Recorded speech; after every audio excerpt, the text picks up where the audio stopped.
The Department of Labor and Employment, Region 12. SOC Sergeant, more than jobs, it's decent jobs. SOC Sergeant covers the following field offices: South Cotabato Field Office, Cotabato City Field Office, North Cotabato Field Office, Sultan Kudarat Field Office, and Sergeant Field Office. Excellence in Service Delivery. The 2012 Highlights of Accomplishments. MFO1 Job Search Assistance. On capacity building for livelihood in coordination with RCC, a recognition day for our 8 DILP groups, both from informal and formal beneficiaries, and 10 partners from the public and private sectors, was conducted during the 79th DOLE anniversary celebration. This is to recognize their commitment, support, and sustainability of the programs provided them by the department. Yung workers before, they have children, no? Na they weren't able to send it to school. And then, with the aid of this nga, yung help ng DOLE, through yung pagbigay nila ng additional tulong and capital, no? Yung medyo naging na-sustain yung project na almost sana nawawala na because of yung mga naging problema, may mga na-meet kami mga problema on regarding capital and yung aming loans na kukunti lang.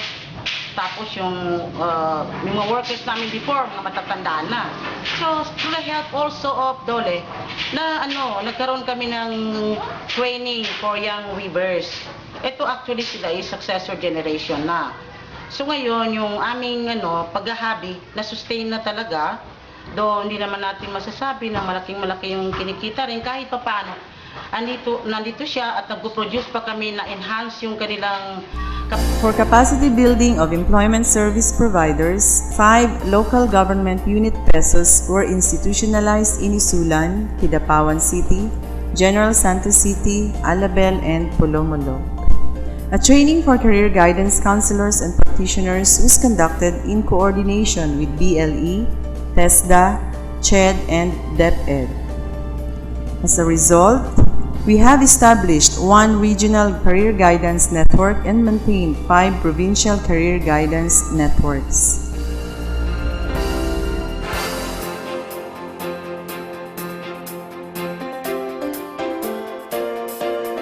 A total of 12 local government units were enrolled in the SRS program for labor market information.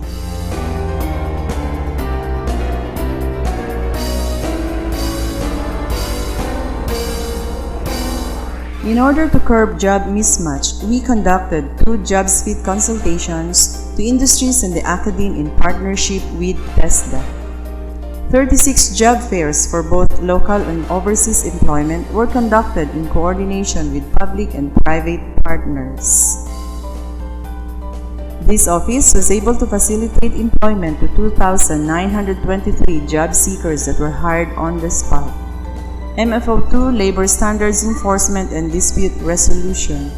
For the Incentivizing Labor Laws and Compliance Program, R12 PIPC identified 9 companies as pilot enrollees under the Incentivizing Compliance Program.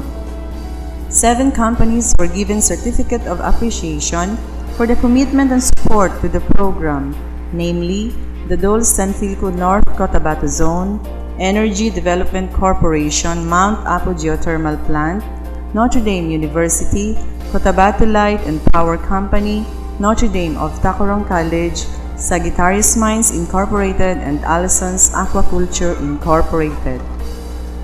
2 companies were given plaque of recognition for the commitment and exemplary adherence to the program.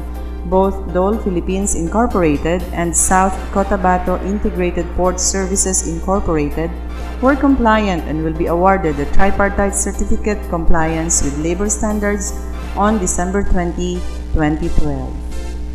Under the Construction Safety Program, a consultation workshop on Joint Administrative Order on Construction Safety in coordination with DILG, DTI, and DPWH was conducted to safety engineers, safety officers, contractors, construction companies, both from public and private sectors. The MOA JAW was signed among concerned agencies and was cascaded to all field offices.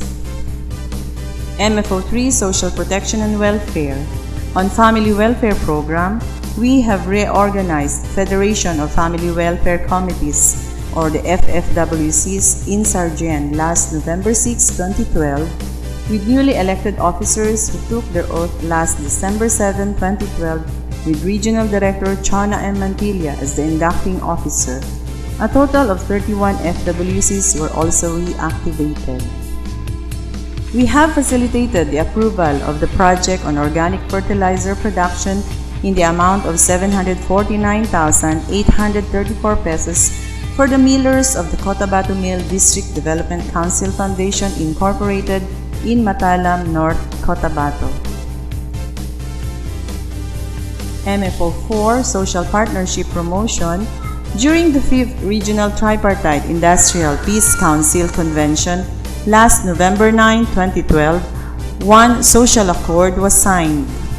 4 voluntary codes of good practices were adopted in the industries of rubber, abaca, pineapple, and hotel and restaurant, with no less than Undersecretary for Labor Relations and Social Dialogue Rebecca C. Chato as witness. The Regional Outstanding PTIPC Award or TROPA was also launched to recognize the best PTIPC in the region, which will culminate on 2013 and every year thereafter.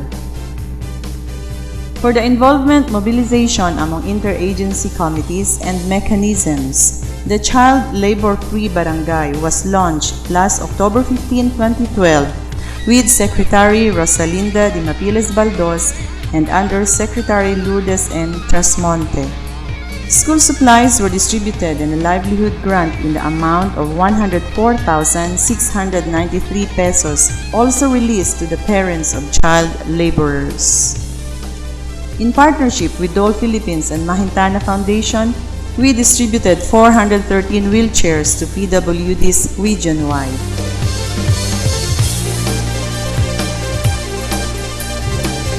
A Memorandum of Agreement with Barangay Quemato and Bula as Child Labor-Free Barangay was signed together with partners from the private and public sectors. The other 5 barangays for MOA signing are Malire, Kadungon, Saging, Presbitero, and Lagao. It is with pride to note that Region 12 is a strike-free region. The Knowledge Program for Intermittent Thriving Children is a project undertaken by the Sultan Kudarat TIPC in partnership with Notre Dame of Tacoron College, which aims to improve the life skill and learning capacity of the 57 children from public markets, with 11 mentors teaching them not only academically but also on value formation and proper hygiene. In order to cascade the DOLE programs to the grassroots level and ensure inclusive growth, we have networked and partnered with the Tri-Media on advocacy and information dissemination. For complementation and convergence of interventions, RCC monthly meetings were conducted as well as active participation to regular meetings of the RDC, RSDC, and RSCC. In all this, the Labor and Employment Plan 2011-2016 and Project Job Suite were advocated.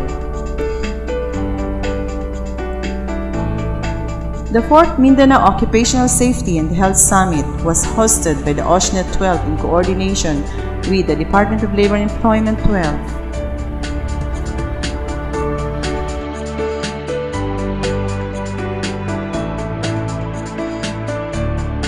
Undersecretary Lourdes M. Trasmonte as the keynote speaker emphasized that safety is non-negotiable. MFO5 Institutional Support. Adhering to the call for the care of the environment, a series of tree growing activities were participated by the DOLE staff together with the different public and private partners. In gearing towards excellence in the delivery of public service, we have maintained the ISO certification with the status of continued registration after the first surveillance audit last September 12 to 14, 2012. We also maintained the Level 2 accreditation status as per Civil Service Resolution number 1201457. And so with this, we would like to extend our heartfelt gratitude to the unwavering commitment and support with the DOLE management and our partners with the interagencies and the tri-media for the convergence and linkages that paved the way in achieving our targets.